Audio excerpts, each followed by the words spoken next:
Welcome to the other half. I'm Brittany. And I'm Rob. We were gonna talk about texting translation today, but we just got so caught up talking about summer flings that we just had to talk about it. Really not so much for me because I'm a taken man, but it is quite a controversial issue. That it is. What is it about summer relationships that are so special? I mean, you meet someone, you know them for a few short weeks, and then suddenly it feels like you've known them for years. It is peculiar to say the least, but what is really interesting is that many people say these relationships can't work. But what is it about the summer that makes people, I don't know, should I say, into one another? Well, Rob, think about it. I mean, you're tan and everyone looks good with a nice, healthy tan. I'd like to emphasize healthy. All right, ladies, you're not looking good like Oompa Loompas. That's a fact. And second of all, there's a lot of nice weather.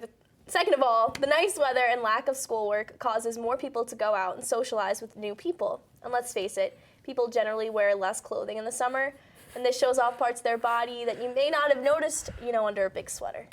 That is too true. And anyone who has ever been in a summer relationship or has had a friend involved in a summer relationship knows that you most likely go into it thinking that this fling's not going to last more than, 3 or 4 months? At the most. At the most. But being out in the sun actually increases the body's intake on melatonin and serotonin, which are chemicals in your brain that make you happy. So, Britt, let's get down to the nitty-gritty. Any summer flings for you? Or what do you think about them? I don't know. I think it is possible for summer flings to turn into more than just a fling. I think that they can work. I think that there are occasions where they do work. You've had some experience with this, haven't you? I'm not gonna say yes or no, but anyway, let's see what Marist College thinks about summer flings. Brittany, I hate to cut you off. I'm getting a live nude feed from Papa What's in the Field. Pop? Hi, this is Christina Popwish reporting to you from the other half, and today we're going to be going around asking Marist College students whether they think it's okay to have a summer relationship or if they think it'll be a total flop. So Chris, what is your opinion on summer relationships? I love them. I think that they're good because I don't think that you should be free range during the summer because I think a lot of bad things can happen if you are. So it's nice to have somebody to talk to over the summer that you know and somebody that you can hang out with when you get back to school and look forward to. I think summer relationships are a bad idea. Why do you think they're a bad idea? Well, I think that if you're only having a relationship in the summer, there's no point to get that close to someone just to say bye in a couple months. And I think that if you're having a long-distance summer relationship, it'll be difficult. Not a big fan of relationships. Haven't had a good one yet, ever, in my life. So I guess I'm a little opposed to them. I had one last summer, and it worked out pretty well. We were about 2 hours away, so we'd see each other about every 2 weeks. I'd go see him, he'd go see me. They can work. Sometimes it's hard because everybody's in a different mindset during the summer. So some people are more kind of in the fling mood. Some people meet someone at school, and then you're doing the distance thing. It really all depends. Do you guys think that you're going to last over the summer? Oh, I think so. Do you agree with him, Liz? As of right now, I'm forced to say yes. No different than winter relationships. Well, if they're just for the summer, I think they're kind of pointless. I'm more of a long-term relationship type person. Would you ever consider just having a summer relationship? Why not? I think they can work. I think if most people agree on the direction that the relationship needs to take, that they can definitely work out for a short period of time. Not even a short summer fling would be good for you? Nah, not even a little bit. Why do you think a summer relationship is better than a summer fling? Because I feel like if you have a summer fling, you're more likely to get your heart broken, which is sad. I guess it's fun. It's fun for a lot of people, but it's not necessarily healthy if you're not expecting it to last long and you're expecting it to end quickly. Well, they're definitely difficult, especially when you're long distance with the person you're in the relationship with, but I feel that if you really trust that person and you have something good going, there's no reason to end it just because summer's coming. The fling will eventually end. Sometimes may not mean anything. I think a relationship can last a lot longer than a fling. How do you guys plan on communicating during the summer to stay close still? I don't know, probably through Facebook, a lot, probably through Skype. Yeah. So a lot of Skyping I think will help us out. Talking, texting, whatever we have to do. Maybe I'll write him a letter. I have a thing for crazy girls and girls that like to cheat on me. So, yeah. It's a good reason to not want a summer relationship. Yeah, right? That's what I was thinking. Well, it seems like Marist College students have mixed feelings on if a summer relationship will work or not. So it's a very interesting take on summer relationships from Marist College. I have to be honest, Chris was hilarious. They're no different than winter relationships. No. Haven't laughed that hard in years. You have to be honest. Actually, funny behind-the-scenes story about this field report. Chris lives next door to me, so I heard his interview. You heard it as it was happening. I heard it as it was happening. Live, in the field? On the field, yes. I did. On the field. But, all right, getting serious this time. Rob, I think it's interesting that people were so deep about summer relationships. Like, a lot of people were, saying how they honestly felt. I thought a lot of people were going to be like, yeah. I totally do it. Yeah, I totally like whatever. do And those so many things. people were like, They no, weren't. summer relationships should be a relationship and not just a fling. And I felt so bad for that one guy. He's like, I haven't had a good relationship ever. He was a handsome guy, too, just saying. He was pretty handsome. I was surprised that he hasn't been able to close down on some ladies. You know what? That's definitely a good topic for the next show. Of like, why is it that some people Women just are cannot? crazy? No. Why is it that some people cannot find the right person? That's But very true. Anyway, back to summer relationships. It was interesting too to see how many people, like when I was working on this, I was thinking like, wow, so many people have said they're like, well, I'm gonna be in a summer relationship. They already this knew summer. like ahead of time. Yeah, and it's like interesting. They're pre-planning. Like people are like, you know what? Like the apocalypse. We met, we like each other, we're gonna do this long distance over the summer. I mean, it's whatever. But speaking of summer flings, I just thought to myself, and anyone for you, Britt? What do you mean? Have you ever had one? Any summer romances? I mean, summer loving? Happened so fast? I mean, I've definitely had people that I met over the summer that, I've been interested in. Please go on. I don't know. I mean, I think that I had met very interesting men over the summer, That's very specific. I've met some men. I just mean that, like, okay. I have a good way of putting this. I've met different men over the summer, traveling and meeting new people that have definitely affected me more than I thought they were going to. That was a very political and beautifully scripted answer. I applaud you.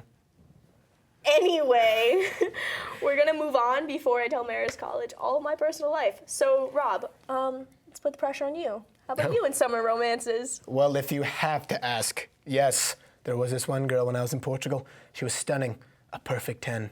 She had a great smile, loved soccer, and she made me laugh.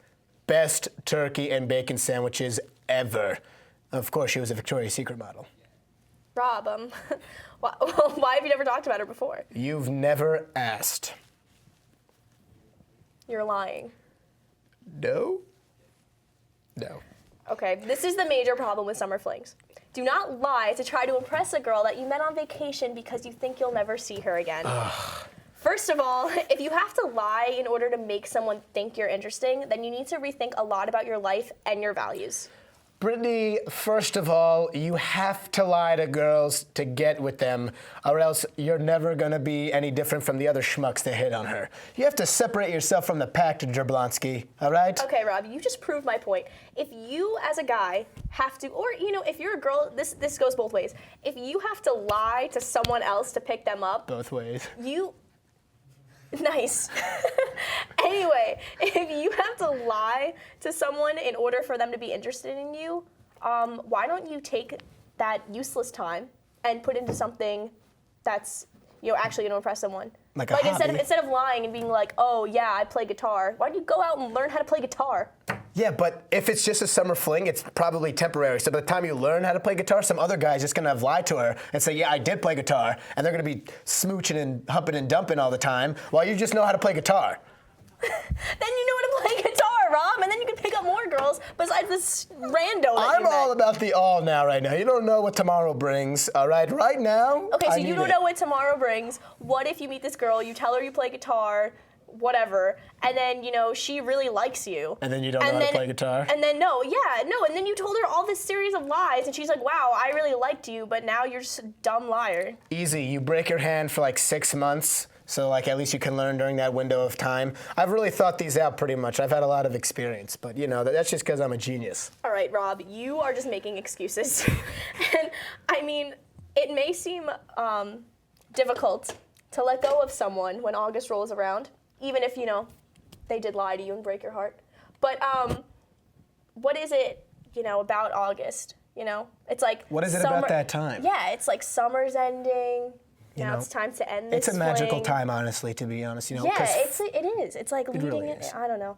But I mean, it's like you're going back to school, and it could be difficult to let someone go for, I think 2 main reasons. It could be. Well, first of all, I could think that maybe you're associating that person with a specific place.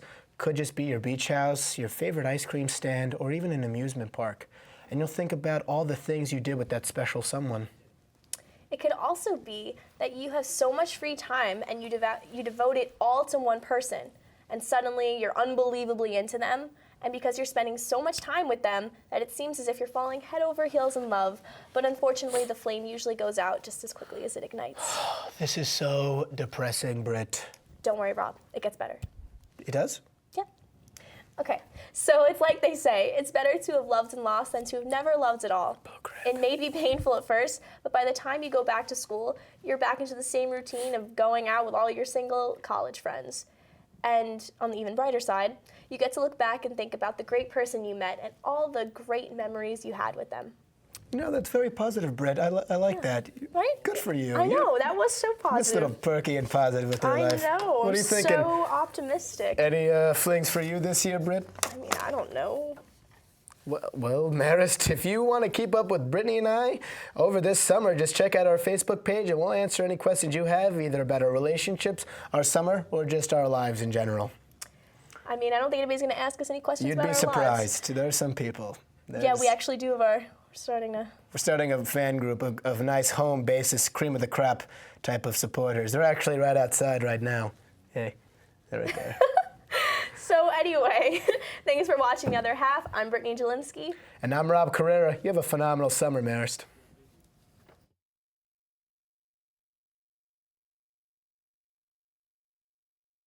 No, that was very good. Yeah, no, me and Rob just weren't looking at you when you were pointing the thing, and I was like... And I said your uterus too loud, and oh, it was a fiasco. I'm sorry, camera 3.